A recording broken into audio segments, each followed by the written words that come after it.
Hello, welcome back guys to Amalia Projects here. Today in this video I'm going to show you a tutorial how to change the settings on LinkedIn messaging on Android. But before it, I hope you guys click subscribe and the bells button to support this channel. And yeah, now without any further ado, let's get started to the video.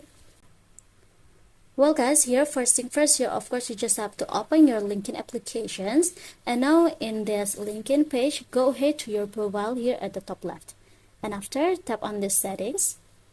And if you want to change the messaging settings, you just have to go to this data and privacy. Now you just have to scroll down until you find here the messages. In this message, you can tap on it and you can adjust for the message request, and also here for email message, for the job invitation message from recruiters, you can adjust it by tap on the toggle beside it. And also here for the messaging experience here at the bottom, we'll see, and from there you can manage who can message you and control some features like read receipts and typing indicators, and then for the focused inbox. You just have to adjust it first and manage it by these options, I guess. You just have to tap on it. So yeah, I think it's enough. Thank you for watching this video. Don't forget to leave your like and comments below, and I'll see you soon on the next one.